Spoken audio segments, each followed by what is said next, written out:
So we don't fight people. We do not wrestle flesh and blood. It is spiritual wickedness in high places. And this is important because what this does for us is this passage is three things. It can be viewed in three ways. It can be viewed as a reminder. It can be viewed as a requirement. It can be viewed as revealing. So what this passage does for us, what Ephesians 6 does for us, is it does one of three things wherever we are in our life. If believers are fighting against us, or if culture is waging war at us, it reminds us, oh yeah, they're not actually our enemy, so we need to be at peace with them. Whether they fight us or not, we need to pray for them. We need to bless those that curse us. We need to give good things to those who use us. We need to be for those who are against us. Why? Because we're not really fighting them.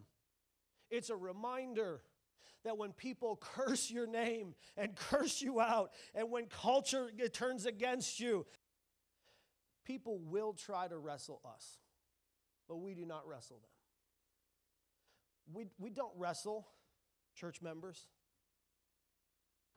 We don't do that. We don't wrestle each other. We don't wrestle current members. We don't wrestle former members. We don't do that. That's not who we are, and that's not what we do. It's a reminder, hey, when people come at you, don't fight back. It's a reminder that we don't fight other churches. There are churches that fight other churches. We do not. We celebrate other churches. We don't wrestle other churches. This is a reminder to those of us who at times you can, man, they're against us, but we're for them. If you're a child of God and you attend a church, we are for you. And we believe in you, and we hope in you, and we pray for you, and we ask God to bless you even if you curse us. This is a reminder for us, but it's also a requirement. It's also a requirement. Paul's not just suggesting this to them. Paul is saying to them, do not wrestle flesh and blood. You don't know who you're actually fighting. Wrestle against spiritual wickedness in high places. But it's also revealing. It reveals in us when we are coming short in our faith. Because when we are in drama and in conflict with other believers, it reveals that we are the ones coming short. It reveals to us, oh, we're not being led by the Spirit, we're being led by ourselves, and this is the source of why we are in the midst of wrestling flesh and blood. This passage of Ephesians 6 reminds me so much of Jacob not even knowing that he's actually wrestling God. He believes he's just wrestling another guy because he's so used to fighting. He's so used to picking sides. He's so used to causing quarrels. He's so used to being in the middle of it that he doesn't recognize that God is there to bless him. And God is attempting to bless him. And the whole time he's like, I'm not letting go of you until you do something. Because I just came from a fight and I'm about to get in another one and I'll fight you right now.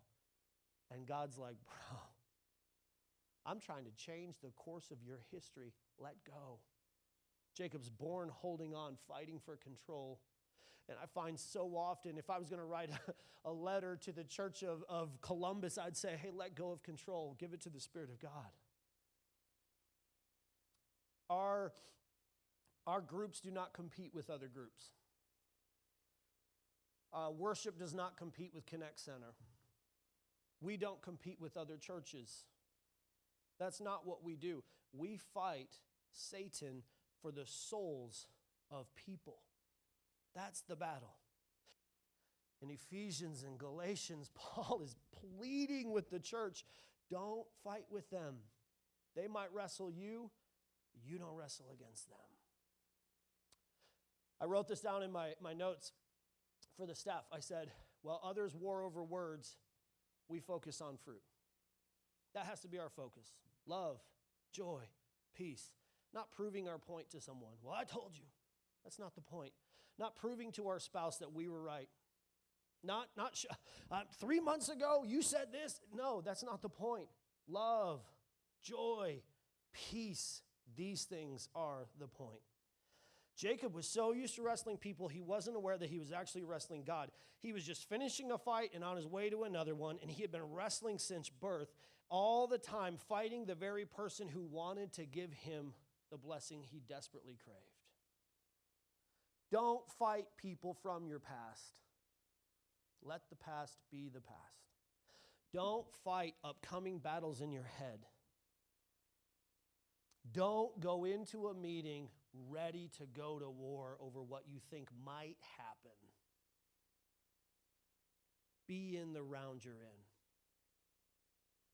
Don't fight your spouse over what someone did in high school. Don't fight your children over insecurities you face because of high school. Don't fight your cousins because of other cousins. Don't fight churches because of other churches. Know the round. Rather than allowing God to fight for him, he's holding on to him, demanding to receive a blessing that God had arrived to give him in the first place. Know who your partner is. God fights for you. You don't have to fight for yourself. Everybody talks about being burnt out. It's like every Christian in the world. We're all burnt out. Maybe we're not burnt out. Maybe you just didn't let God get in the ring in the first place. Now, this Leviathan is a word that means, it means that it is a spiritual creator of or agent of chaos. In other words, it is like what Satan does is he supernaturally creates chaos in your life, and he tries to attempt to destroy you through chaos. How many battles are you fighting, and the entire time God is just waiting for you to tag him in? Now, I have to point out right here, I know we're almost done, but I have to point out, God is not saying that he will make it rain on another church's parade because you don't get along with that church. God is not saying you got in a fight with someone, so he's going to give them a flat tire to show that you were right, not them. God is not saying he's going to cause your spouse to stub his toe on the bottom of the bed because he said something to you last night about dinner. That's not what he's saying. He will fight Satan for you.